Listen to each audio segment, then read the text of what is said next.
All right, a very good afternoon. I would like to thank our sponsors, Accenture, Automation Anywhere, Route Mobile, PwC, and Tata Teleservices. Without a further ado, let's start a discussion on increasing financial frauds in the digital world, the way forward. I would like to welcome the moderator, Andrew Jameson, Head of Innovations, UL Identity Management and Security, Ms. Napanai, Advocate, Supreme Court of India and founder, Cybersathi. Mr. Bharat Panchal, Chief Risk Officer, APAC, Middle East and Africa, FIS Global. Ms. Anjum, General Manager, Decision Analytics, Experian India. And Mr. Abhishek Dey, Head of Product, Hyperwatch. I'll hand it over to you, Mr. Andrew. Thank you very much.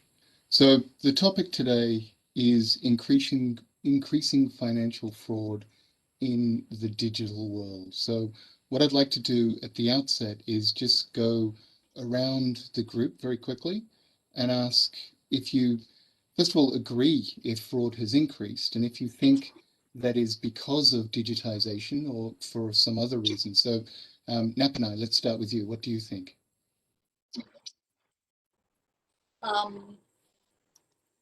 Yeah, thank you, Andrew.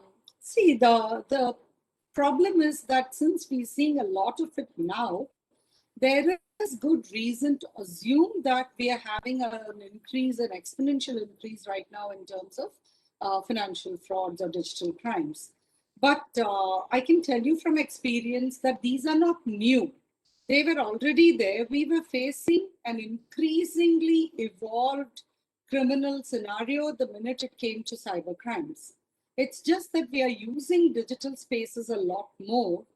And with the way COVID has increased our dependence, more than just usage, there is a sense of dependence that we have a constraint to follow through in terms of using digital spaces, and that's being well utilized by the criminal. I always say that there are two things that drive this world: fear and greed, and both of these are what the criminals are using today. Initially, there was a lot of opacity. Actually, why initially? Even today, we don't really know what's happening because of COVID, right? So COVID became a fantastic platform of fear for the criminal to use, either in terms of spreading malware or to use COVID as a means to get into your devices, as in to hack into your devices or to make you share personal information. Greed comes into play, and I've now handled too many cases over the last year, of course, an increasing number of them, in where people are desperate in terms of the way economy is going. So financial crimes are flourishing because there is desperation and there is need. By offering things like loans without interest, deferment of EMIs, low interest of 4%, etc., people are being lured into financial crimes. So one, usage of digital spaces has helped in increase these kind of crimes. Two, dependence, fear, and desperation or need of the hour. And as the police are learning how to cope with an existing scenario, the criminal keeps evolving at exponential pace. So we are still doing a catch-up game. Okay, so Abhishek, what do you think? Do you think fraud is increasing, and do you think it is because of this digital world we find ourselves in? Andrew, I would like to take a different stance here with respect to fraud. Now, if you ask me a question, is fraud increasing? The answer is yes. However, we need to contextualize it and see in terms of percentages, see the number of percentage of people who have now started using digital medium to do transaction. Let's take example, given a lot of people in India use, say, UPI. The kind of adoption UPI has seen to do digital transaction is phenomenal. Compared to that, as a percentage of that, the number of frauds, the percentage might be still smaller than what we had seen earlier. But the numbers, if you talk about absolute numbers, definitely it has increased. But should we say that it has actually, the fraud has increased? I don't know. The fraud has probably, in terms of, if we contextualize it in terms of percentages, it might be lower. A lot of things are coming up. A lot of things have changed, which are actually helping in, controlling fraud in some form. I'm not saying that doesn't mean that, the fraudsters are not evolving and they are not trying to do that. But is it all technical? Is it social engineering? What is it that is happening and leading to that? It will, is our tech not there, or is our literacy rate about these things are not there? We need to understand these nuances, is what I would like to highlight. Okay, thank you. So, we've got one person saying exponential increase, I believe was the term that was used, and somebody else saying that maybe it's just that we have more people engaged on these platforms and therefore a greater volume of fraud, but perhaps not a great percentage of fraud. So what's your opinion? If you can kind of break this tie, which side would you land on? I think there is no dispute among both the speaker who spoke just now that frauds have increased, definitely. And I would agree with what Abhishek said, that we need to see in the contextual manner where number of percent in terms of fraud, or rather the frauds are always measured in fraud to sales ratio, right? If you see from card-based transaction or erstwhile card-based economy, the card to fraud ratio, sell to fraud ratio was roughly around 30 bips. They're worldwide number. But I'll tell you about the UPI, where the fraud ratio compared to sales to fraud ratio was 1/10 of what is happening in card. So definitely, when digital exponential growth has happened in last couple of years, the more and more people have come on board and they've used UPI or other manner of payment. But the fraud have also grown along with the new digital wave. So in UPI there are fraud, but number of fraud has gone exponentially, comparatively low what we used to see in terms of card-based or card not present scenario. Having said so, one another factor we all need to consider that in last 3-4 years we have got many people in digital bandwagon where they were not having banking account at all. Now all of a sudden they are given UPI. So definitely they are not being taught how to use digital the digital gadgets and things like that. So, but if they fall prey in fraud is okay. I would not say okay in losing money in terms, but because they don't know how to use, they are falling in fraud. But here the question is different. People, those who are well literate, well educated, they are very professionally qualified people, they are also falling prey or in the trap of the fraudster. And as what Nabi ma'am said just now, I can quantify that. I can quantify that 75% of fraud happening in today's digital world, especially in India, is not because of technical loophole or technical constraint in the product itself. It is out of greed. Everybody wants something free. And while they all know there's no free lunch, but they all want something free because something coming as discount, something coming as a free gift voucher, something like that. 15% are falling in trap because of fear, that they have fear. Someone call and say, yeah, we are going to block your account, we are going to block your card, we are going to block a transfer, money transfer. And out of fear, definitely they fall, they give all the credential or username, password and everything to the fraudster, and finally they lose money. Hardly 5% of frauds happening where real technical loophole was there. Like some of the new frauds and when new product comes, definitely we as a risk professional, we tried our level best to envisage all possible scenarios, but there is always unknown risk where we also fail. Risk manager also fail to envisage that. So as and when such fraud trend are unearthed, then definitely we close those gaps, and the life of that fraud or that modus operandi would be limited for the time period till the time we come with the kind of fixes and all. But look at the larger part, 90% remain always open because they need to be taught how to use. They need to be told, oh, you don't need to share anything and any information to anybody, because no bank in this world asks for username and password to transfer your money. So that 90% is human psychology than a technology dependency. Okay, thank you. I think oh, Anjum is back on now. Welcome back. We've just been talking about the increase in fraud. And, is that increase happening? Is it something that is due to the digital nature? And so we've had people saying that it's definitely increasing, but is it increasing as a percentage? And is it because we're just not educating people enough, and people are greedy, they're scared, they're after more money. So Anjum, what's your point of view of fraud at the moment? Is it increasing because of digitization, or is that really just increasing the audience, the amount of people who are open to fraud? I think people have always been greedy, and they've always been fraudsters around since time immemorial. I think the way that they fraudsters actually try and defraud us has changed over time. Digitization has obviously made a lot of impact in terms of us measuring fraud. We do have a lot of views in terms of how we measure fraud these days. There are obviously much more complaints because it's a much more structured system and a structured organized process.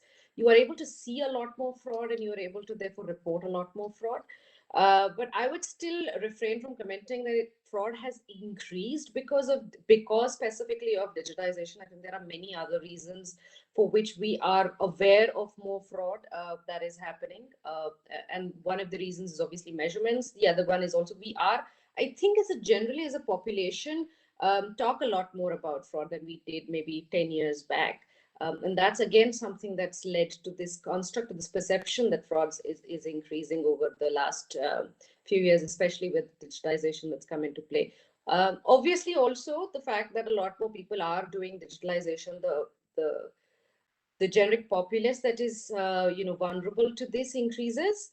But as a percentage, I still don't. I think I'll refrain my comments. I don't think it is increasing per se because of digitalization. Is where I would come from. Okay, so that's good news. I think we're all pretty much agreed that fraud is increasing, but it's not necessarily because of digitization, and it's not necessarily increasing as a percentage. So the next question then is how do we reduce this? Can we get to a zero fraud level? Bharat mentioned, we've got 90% that's due to either greed or fear. So Napanai, do you think we can get to a point where we have zero fraud? Do you think that's even somewhere we want to be? Well, zero fraud is a utopian mean all of us would want, I would presume. But then, is it going to be possible? I think not, right? Because for every kind of preventive or protective measure we come up with, the criminal is going to evolve further. So then what is the solution? Are we just going to resign ourselves to a fraud scenario and live with this risk? Or can we find some solutions? So I think, we've been talking about prevention and protection a lot, right? They're not a bad strategy. They're very good indeed. But I would like to draw from my practice experience and what I've seen over the last 3 decades plus from the IPR side. So I'm kind of drawing a parallel on that. So when you look at the kind of prosecutions that established brands would take up, you will see that their strategies will also always be multidimensional. So they will, on one hand, of course, keep at counterfeiters and ensure that nobody dilutes the brand. But there is another thing also that the brand does, which is it keeps reinventing itself. So if you take even something like a coconut oil bottle, I'm taking one of the most simple examples here. They will change the shape. The color will remain the same because that's part of their trade dress. So they won't change the color, but the shape will change. The shape of a cap will change maybe. So there'll be something that will move things ahead so that, even the criminal has to work hard to keep pace. So today, when you look at some of the developments that are happening in the digital payment space, some action is taken. For forever, we had the magnetic strip. for instance. And we kept talking about how many credit and debit card frauds happen because of the magnetic strip, and about skimmers and the different ways in which skimmers are utilized, etc. And then after a very long glacial period, we moved to the chip and pin kind of situation. So what we really need here, and this is the change I think we really need to look for, is preemptive, not just preventive, not just protective, but preemptive action. So now is the time for corporates, banks, even regulators to start preempting what the criminal is likely to do and try and provide against it. Keep changing the scenario, keep creating, make it more difficult for the criminal to, um, commit a crime. And of course, there is the last bit which I'll reserve for later, which is the punitive action as a deterrence. So I'm just pausing here with prevention and protection. Of course, digital literacy a must, but merely telling people what you should do is not enough. Giving people do's and don'ts list never work. So one of the reasons why I started Cyber Sati was this, in fact, that we, through storytelling, explain, you do this, this may be an outcome. And after that, it's your problem. You want to still try, you still want to check whether fire does burn, that's your problem. So one, figure out whether fire burns for yourself, or you can believe what I'm saying. And two, if you do get a little adventurous and test whether fire does burn, we'll tell you what the remedies are. So this is the thing. So the last part I'll reserve for further in the discussion on punitive action and the effect it can have as a deterrent. Okay, great. Abhishek, we had mentioned then the concept that we need to be preemptive about our controls. So that implies that we need to essentially be ahead of the curve. We need to think like criminals, but not be criminals. We need to think about what they could do. How do we do that? How do we get ahead of the game here? Okay. It's not an easy thing. There will always be, we would always be chasing them. And given that when you say that, how do we think like a criminal and try to think how they are operating? The way the systems are evolving, they are evolving together. It's not that they are not innovating themselves. However, we need to understand what is the actual problem statement and why is that happening and how do we prevent it. Say, I'll take example, given my most exposure to India as a geography, India as an ecosystem, I will take Indian examples here. Let's take example of UPI. So UPI has much lower fraud rate than the card-based thing. There are reasons for it. The way it has been designed, the way it has been done, there is a PIN code which is compulsory. There is a phone number which is attached to that. The device has to be authenticated. So these are technical advancement which has happened over cards to make it more protective. That is one major significant movement up in the technology which has actually changed that. However, now, so that has led to a significant drop in the frauds. Now let's talk about why are the frauds happening. Like I mentioned earlier, majority of the frauds are not technical. It is all social engineering.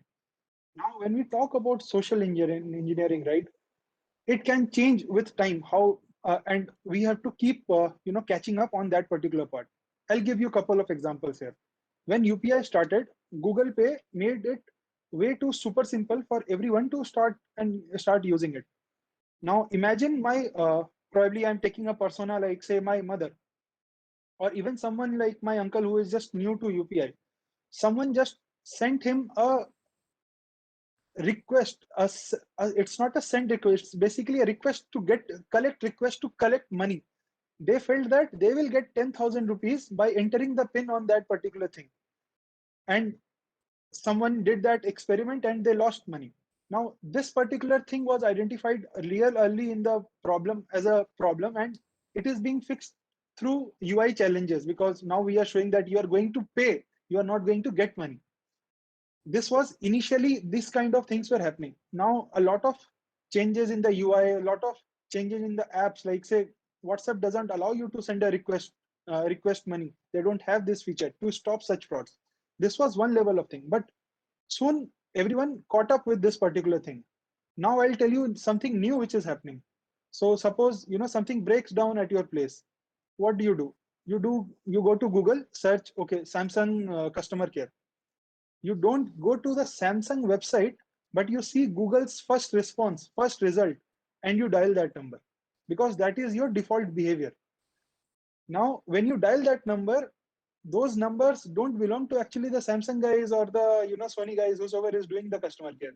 Those numbers belong to the fraudster who take the call, and then you are assuming, or you are under the assumption that you are talking to this particular person to repair one of your ACs or one of your equipments of anything of that sort, and they trick you into installing one of the apps, making you do something on the phone so that you end up sending money to them. Now, these are different way of social engineering, and slowly all these are evolving. Like, this is the new thing which we learned. Now, when the fraudsters who are doing this exercise, when they graduate to the next level, that is when we would probably get to know how the next level of frauds are happening. And it will always be a catch-up game, is what I foresee. There are technical changes which we can do to stop it, but when it comes to the basic instincts, like the fear and the greed part, there are always some ways to manipulate human, and humans will be human. I don't think we will ever get to the stage where we will be machines. So I think it will always be a catch-up game. We will have to do that all the time. Yeah, it's very interesting, and I like this fear and greed that keeps on coming up. I think I'm going to get myself a T-shirt that says 90% fear and greed, and I'll just wear it around.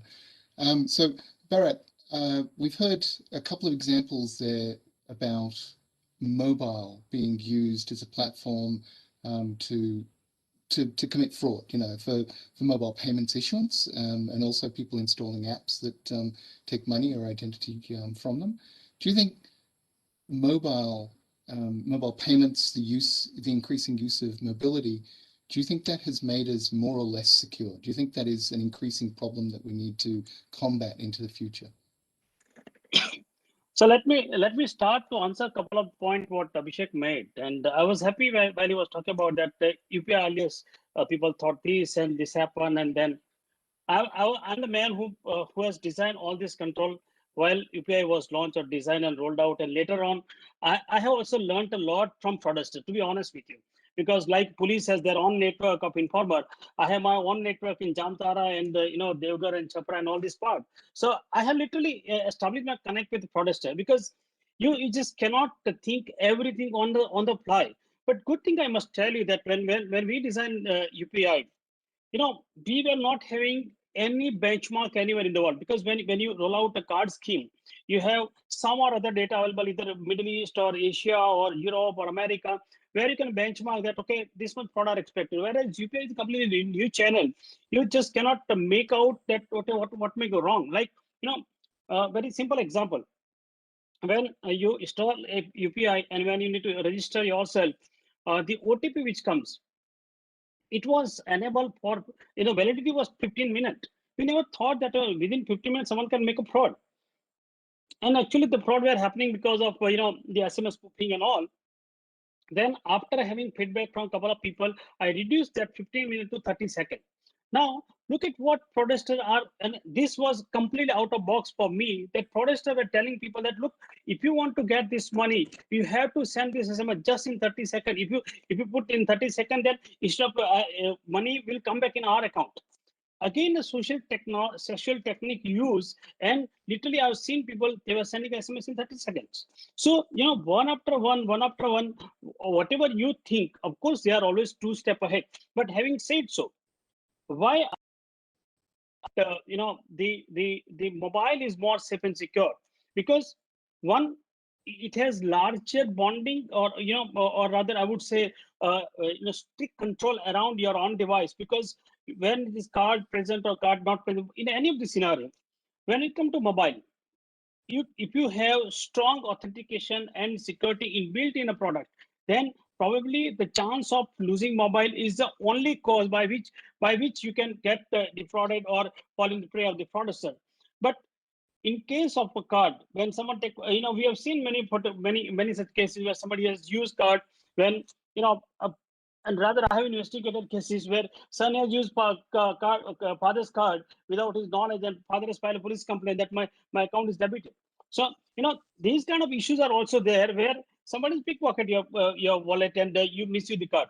But in all these cases, when it comes to mobile payment, UPI or any mobile banking system in today in India, you have multi-factor authentication. I would not say that one factor or two factor. It is multi-factor because your device binding, your card number, debit card number, you have PIN, your app lock, multiple things. You can define your limits and all this. So therefore, the mobile is definitely in thing. Rather today, 3 or 4 billion transaction in a month is not a simple thing, because this is the same India.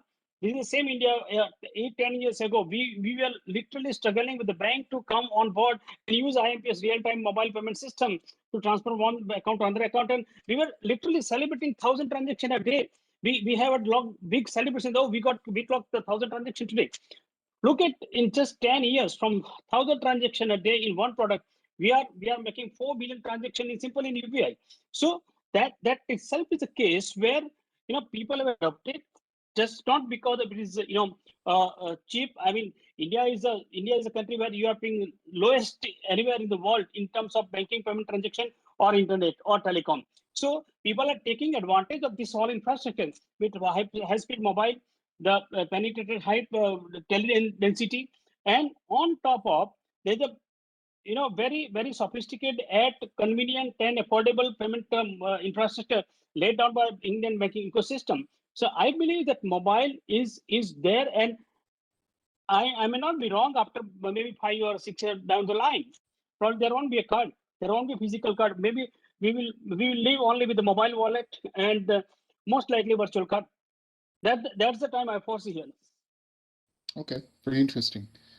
So, Anjum, we've heard all about these frauds that are going on. How, and mobile's great, and I do believe in mobile being very secure. But how, as an individual and how as an organization, do we protect ourselves against fraud? We've heard a little bit about education, but I mean, education's great. What do I need to be educated about? How do I protect myself, my business, my family, my friends, so forth? It is an interesting question, right? And Bharat was actually talking about the multi-factor authentication that we have in India across on UPI frauds and so on and so forth. I think from our perspective, right, it's also something which makes us also sometimes vulnerable to fraud. Now, we have also seen a lot of cases where yes, there is a two-factor authentication, and the government of the land essentially says that if there is the multi-factor authentication done, which is essentially an OTP verification that's done on your card, then the liability is completely yours as a consumer, right? The bank doesn't own the liability anymore. The credit card issuer doesn't have the liability anymore. So, and in spite of having mobile binding in the exercise, we are today seeing OTP skimming happening. We are seeing attacks where it's a man-in-the-middle attack, where someone is actually hacking into your phone and drawing out that OTP and then being able to do the transaction, right? So there are these situations which are happening. Therefore, for us as a consumer, we need to be extremely cautious of what we're doing. And there are multiple things. I think we're not aware of a lot of the additional information that we just leave out on the net without being aware of what the consequences really are going to be. Just simple things like, for the ease of doing a credit card transaction online, we go to a PG and we essentially say save our card details there, right? So that when we next time ever use one of these payment gateways or any of these e-commerce platforms, it's just easier for us. But those are actually right sites for any hacker or a person to actually go and data breach and get all of my information and therefore use it subsequently in multiple different transactions. So I think we need to be very cautious as a consumer of where and how we're sending information. And this is not just limited to digital. We see a lot of this happening in the offline world as well, right? Where you are actually going into a photocopy shop, you're doing a photocopy of your Aadhaar card or if you're of your PAN number, and you just walk off. You don't see where the guy comes in, takes your Aadhaar card, goes at the back, does a photocopy, and comes and gives you the photocopy that you want. You pay him and you move out. But what he's done at the back end is made multiple copies of the same card and therefore sold it as bulk deals at the end of the day to multiple different vendors who then sell it to hackers eventually.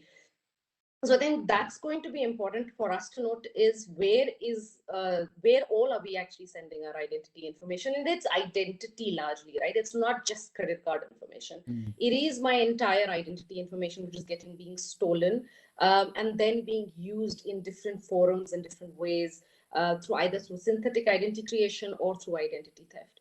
That's from a consumer standpoint. But again, from a company standpoint, it's extremely important because at the end of the day, all companies are morally responsible to their consumers in order to be able to help them prevent fraud. From a company standpoint, I think it makes sense to work around what at Experian at my company, what we believe is this construct of a multi-layered approach towards fraud preemption, as Napi ma'am was talking about. Fraudsters really, at the end of the day, while they're extremely creative people, they're also extremely lazy people, right? So if they are actually trying to outbreak into a system and they hit one spot and then they hit another, they will quickly retract and they will say, this is too much of an effort. Let me just go into another organization, which is far easier to actually break into, right? So if we're really working as a company with the construct of a multi-layered approach towards fraud, creating multiple checks and balances, and most of them, if I may say, has to be passive in nature because then there is the other element of customer friction that you want to avoid, right? So these passive checks that you could do or passive authentications that you could do at multiple points in time with multiple different technologies, use cases, and build all of that in your ecosystem. As a company, you are then solving for the fraud problem on behalf of your consumers, which is also an extremely important point. I mean, legislation might say a certain point of thing, but from a company's moral responsibility, I think it makes a huge amount of sense. Okay, that's really interesting. I do like the concept of that layered approach, and also the fact that criminals are innovative but lazy. They're motivated in different ways. You've got the fear and the greed. So back to Nap and I for a second now, and we did promise we'd get back to that punitive angle. Does that play a role as part of that layered defense? Not only kind of digital controls, physical controls, but punitive controls in terms of if you are caught doing this, there will be this action, and hopefully then divert them to something that is less risky ultimately. Absolutely, and Anjum's inputs were the perfect segue for this question also, Andrew. She brought out a very important point that the very fact that criminals commit crimes are because they are looking for easy money. And the catchphrase there is easy, right? So you need to make it more difficult for them. And one of the ways to do that, in fact, we actually, sorry, I'm again taking an IPR example, but that's the classic one for this, You had a lot of drugs, smuggling and a lot of other issues that were happening. One of the things that was the best alternative to solve the drug smuggling problem was smuggling counterfeit CDs and movies and music and all that. Of course, now with the internet, even that's gone, But the lesson we learned when, we saw this trend of criminals moving from the physical realm of, drug abuse and whatever to counterfeiting IPR, intellectual or violating intellectual property rights was that one, they saw this as a lesser evil for themselves, not as a lesser evil for people, Obviously, in terms of when you look at it from a legal, moral, ethical issue, you would obviously assume that drugs is bad, counterfeit we can, music and movies we can live with, right? But the way the criminals looked at it was the risks are lower, the punishments are lower, and possibility of evading justice were higher because their assumption was, even in terms of, when you talk about certain kinds, you will look at it as law enforcement officers, courts, everybody looking at it with zero tolerance, as opposed to something which people may be a little bit more lenient towards, right? So they just assumed that this was the lesser evil and they moved here. But the lesson I'm drawing from here is a slightly it may sound simplistic, but I can tell you it's reality also. You have to show, it's one aspect is, yes, you need the law to be there. So if you're dealing with identity theft predominantly now, you're dealing with impersonation online, you're dealing with social engineering, you need laws to be there to be able to punish the criminal. Today you have the laws, and yet you have seen an increase in crime. That it is a percentage wise, it may not be an increase, is a different issue. But the fact that more number of people are committing those crimes also indicates that they don't see it as a big risk for themselves. So the narrative here will have to be that indeed it is a risk for the criminal.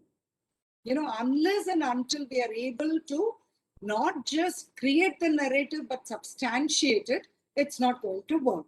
And therefore, the one thing which I believe we need today is very effective enforcement of these laws, timely enforcement, and 3, enough information about that enforcement percolating outside to the public. So once information of enforcement percolates to the public, 2 things happen. One, the potential victims also get to know what is a threat scenario. And the criminals know they can be caught. Take it particularly issues like cyberbullying and cyber stalking, etc. I'm digressing here, but just showing the one-to-one as opposed to institutional to individual, crimes. People assume that they are not going to be caught.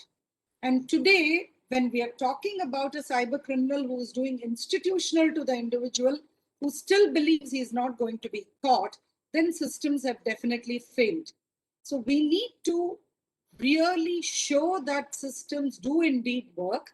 That will give victims courage to also come forward and file complaints.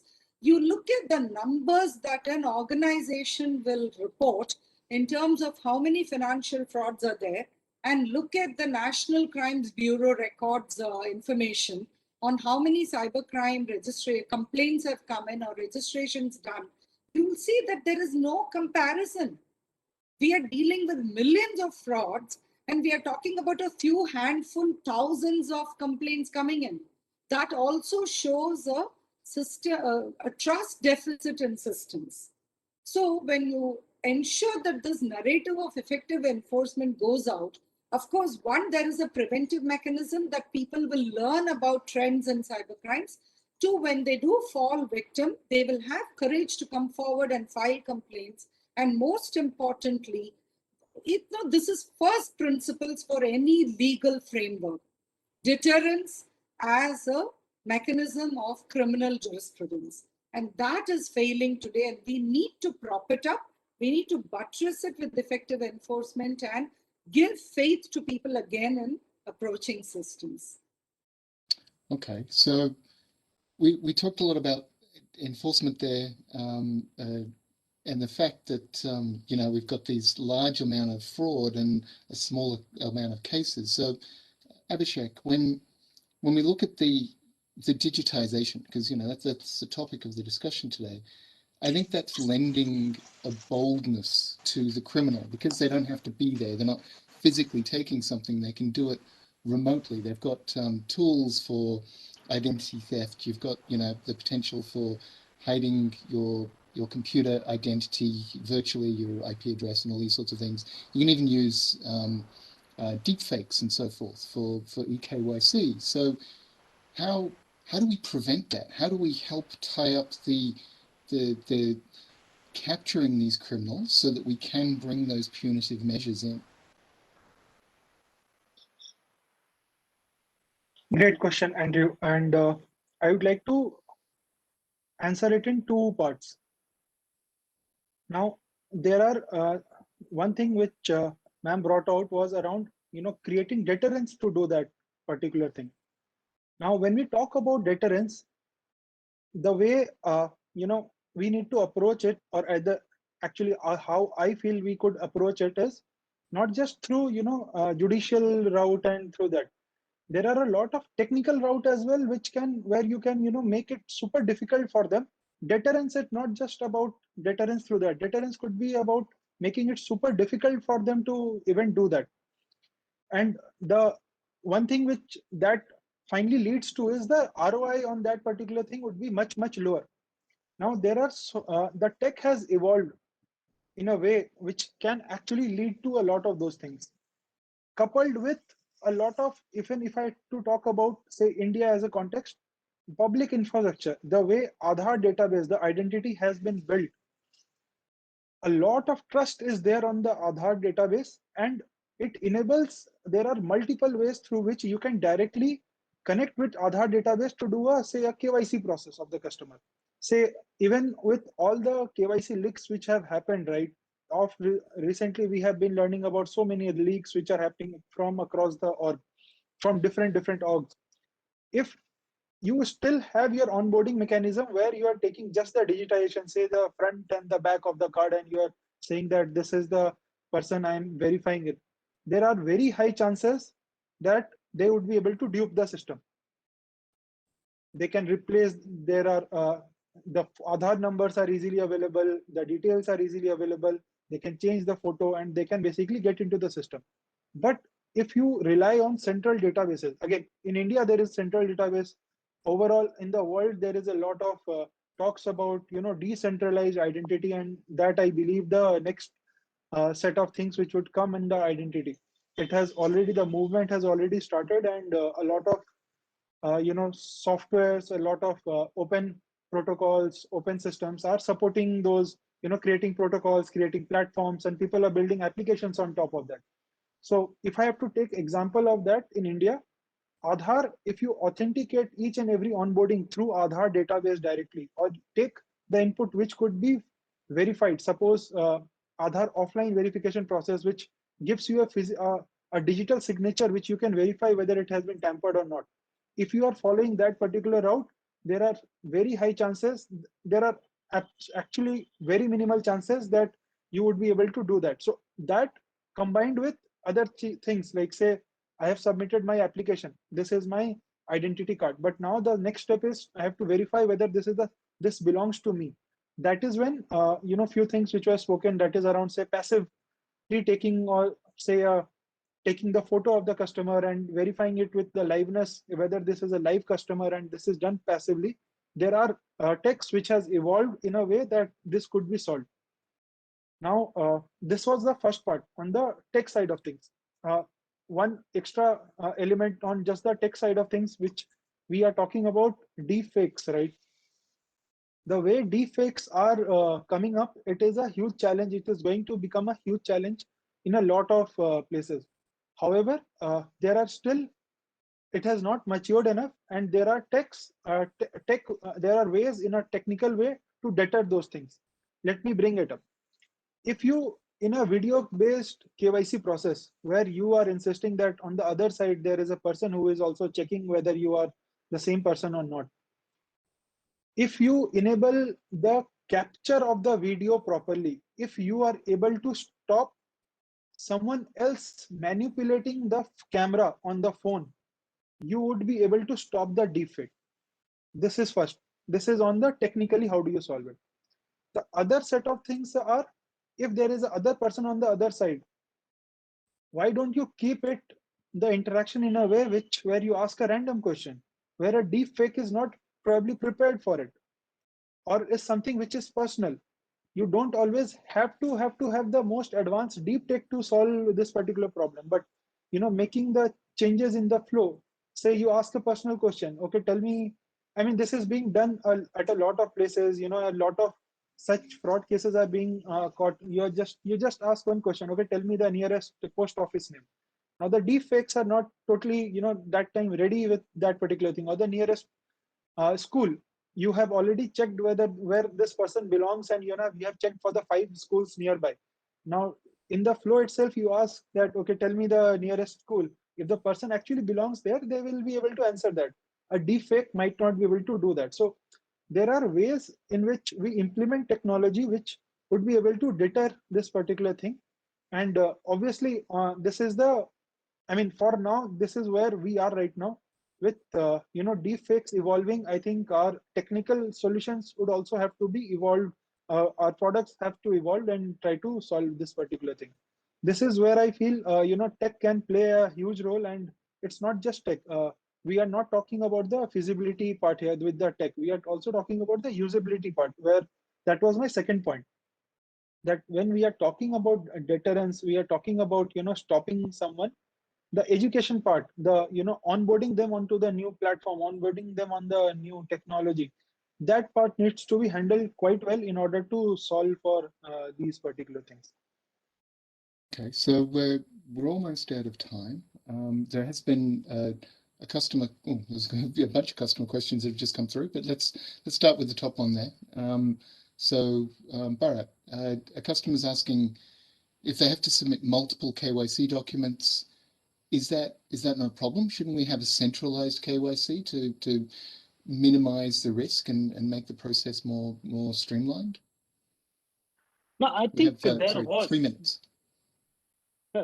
Okay, so eKYC, there was a great product came out a couple of years ago where any authentication, be it if you want to go to open your account at the bank, or you want to take a new mobile connection, or anywhere wherever KYC is needed, you just put your biometrics, some authentication happen, it goes to your IDEA database, and they come back with the flag yes or no that this is the same person with is standing in front of you.